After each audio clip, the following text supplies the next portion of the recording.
Seguimos con temas que tienen que ver, o casos que tienen que ver con el acoso laboral, el acoso moral, que es una figura nueva que se está estudiando aquí en el Uruguay. Vamos a ver una segunda parte del informe. La amplia mayoría de las denuncias de acoso laboral se registran en el Estado. En Uruguay se constata un aumento creciente de las denuncias. Hace unos días se conocieron datos de algunos relevamientos en organismos públicos. Un 60% en BPS, un 54% en ANCAP. Ahora, a nivel de la experiencia que nosotros tenemos, necesitamos sí medir. No hemos medido en Uruguay y esa es la propuesta que tenemos a partir del Congreso, ¿no? Es que de las personas que yo atiendo, en un gran porcentaje son empleados públicos. Yo te diría que cada 10 personas que van a mi consultorio, 8 son empleados públicos. Y cada 10 personas, 8 son mujeres. ¿Ah? O sea que no escapamos a la regla de lo que es las pesquisas a nivel mundial, que dicen que en un 80% son las mujeres más afectadas que los hombres y en el Estado hay un 60% de casos. ¿Qué es el acoso laboral? ¿Cuándo estamos ante un caso de acoso laboral? Lo que define y diferencia de otras patologías el acoso laboral es el hostigamiento psicológico en forma repetitiva y sistemática. Es un hecho encadenado con el otro que tiene que ver con el agredir psicológicamente, ya sea a través de humillaciones, rumores falsos sobre esa persona, denigrarlo delante de otros, humillarlo con tareas que no le corresponde o darle tareas que sobrepase para que se equivoque, dejarlo en evidencia que se equivoca o para tener un motivo de suspensión. Y después tenemos toda la parte organizativa, ¿verdad? A los demás les dejo acomodar las licencias, a él no. A los demás los dejo salir fuera de hora, no marcar tarjeta y con él no, lo persigo con los horarios, no le doy las licencias médicas o se las trato de coartar. O sea, toda la otra parte, bloquearle la comunicación, aislarlo físicamente, hacerle el vacío, lograr que todo el equipo empiece a tener motivos para enojarse con esta persona, tratando de generar en él como el chivo expiatorio. Nosotros decimos que quien sufre acoso laboral como bullying, lo que se hace es como satanizar a la víctima, ¿no?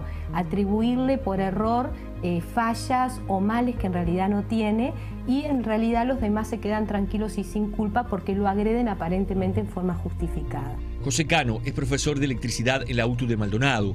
A partir de una denuncia por desperfectos en el equipamiento que utilizaban los alumnos, se desató para él un infierno.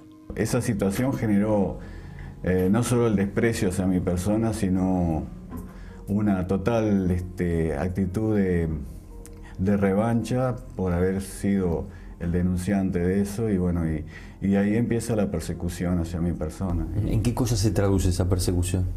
Y se traduce primero en no investigar verdaderamente lo que sucedió ahí y después terminar culpabilizándome de cosas que no hice. O sea, para que se tenga una idea, o sea, yo denuncio riesgo eléctrico, al año siguiente me denuncian por causar sabotajes en las máquinas con riesgo de vida para los alumnos.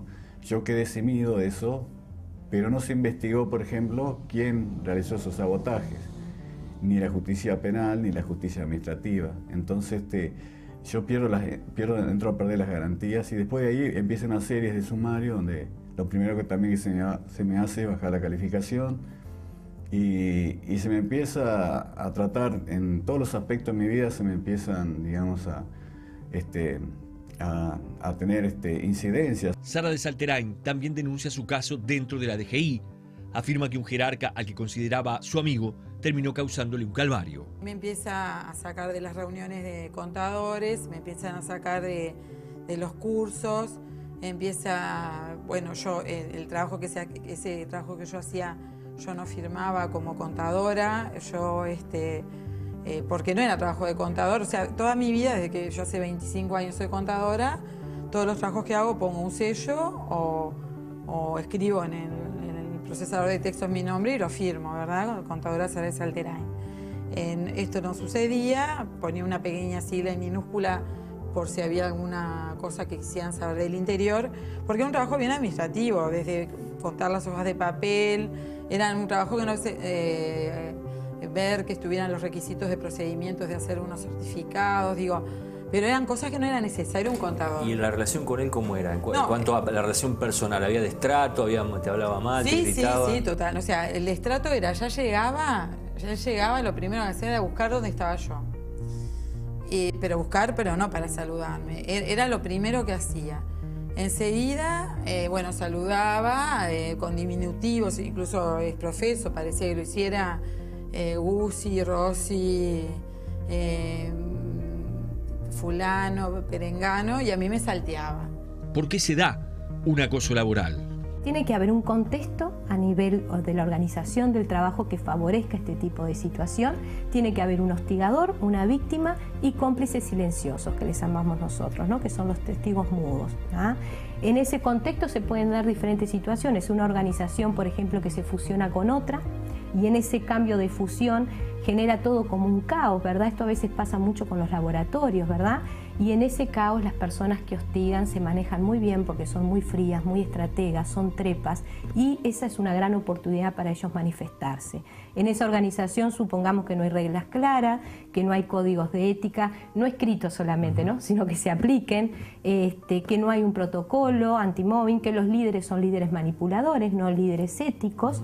Entonces, en ese ambiente tóxico, este hostigador, que por algún motivo se enojó con esta persona que pasa a ser víctima, empieza a desplegar todas sus estrategias para acosar. Volvamos al caso de José Cano, que acaba de ganar el juicio ante el Tribunal de lo Contencioso Administrativo. El último capítulo de su caso dentro de la UTU terminó con un aislamiento total. Nuevamente la discrecionalidad de los actores, quienes manejaban la parte del Consejo de UTU, la parte jurídica, terminan aislándome a más de 100 kilómetros de una zona de campo, un campo de ANEP que tiene, que es de tareas agropecuarias, donde yo estaba totalmente a la intemperie, aislado, a más de 100 kilómetros. ¿Con alguna tarea específica o ninguna? Ninguna tarea, a la intemperie, totalmente a la intemperie. Y es cuando, con la ayuda de mi abogado, tratamos de revertir eso y hicimos que el Ministerio y la dirección, la IGTS, que se portaron muy bien la inspección, realiza una inspección en el lugar y me encuentran en esas condiciones y las condiciones que el lugar era totalmente ruinoso, o sea, ni siquiera eran habitables para nadie, ni para los peones rurales que vivían ahí. Era un lugar totalmente inhóspito, vacío, húmedo, sin muebles, igual, de cualquier manera, no se me permitía ingresar adentro. Yo permanecía a la intemperie, tenía que caminar alrededor del establecimiento para no entumecerme de frío. ¿Cuánto estuviste así? Casi un año estuve. Y en medio de eso nosotros íbamos al Parlamento Nacional a ver si podíamos solucionar este problema, porque yo estaba muy afligido, ya tenía los trastornos físicos y psíquicos, que era un desgaste emocional muy grande y una depresión que me hundió totalmente, digamos. La contadora Sara de Salterain rechaza el lugar dentro de la DGI donde se la envió después de todas las denuncias. Afirma que la mandaron al sótano, donde por cuestiones de salud no puede estar. Afirma que puede cumplir tareas en otra sección y que el destrato le ha dejado fuertes huellas psicológicas. Si veían que están en una computadora, que yo estaban los técnicos, empezaba a gritar que había roto la computadora. Para romper una computadora, no sé, ¿no? Pero hay que romper una computadora. Entonces iba y bueno, era permanente, no me hablaban, no me ponían los cursos, nada. Yo qué sé, yo iba al baño y preguntaba dónde estaba, yo iba a buscar un agua, iba a preguntar dónde estaba. Yo no fumo, o sea que no soy de las personas que bajan 4 veces a fumar o 5. El caso del fuma y baja a fumar. O sea que yo, cuando no estaba, era porque había ido a comer o había ido al baño o algo de eso. Y además, no tenía trabajo yo. Lo más grave de todo esto para mí fue que yo hasta el año y medio, un año y 7 meses que yo me empiezo a ir con licencia médica, jamás tuve computadora. Entonces yo le pido a él, le insisto, porque no tener computadora, y me dice que me la pidió, y yo digo, no, mira, no creo que, por favor pedidme, porque yo sin computadora, entonces todos los días yo era llegar a ver en qué lugar había una computadora libre, quién había faltado, o quién había faltado, o quién se iba un rato y me la prestaba, fuera administrativo, fuera quien fuera. La psicóloga Silvana Yachero afirma que el acoso laboral es claramente identificable. El acoso moral no es conflicto. O sea, cuando hay acoso psicológico hay abuso, no hay conflicto, por lo tanto no hay mediación. Y una de las formas de banalizarlo, de minimizarlo, más allá de decir, bueno, es una moda, es una epidemia, son conflictos, son problemas personales. Acá no hay ningún tipo de esta situación.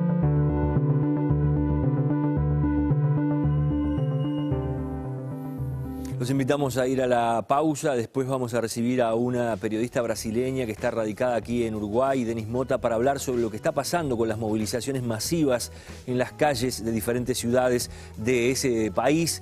Vamos a tener sobre el cierre, además del programa, les recordamos un debate sobre la votación o la convocatoria a votar el próximo domingo 23. Ya regresamos.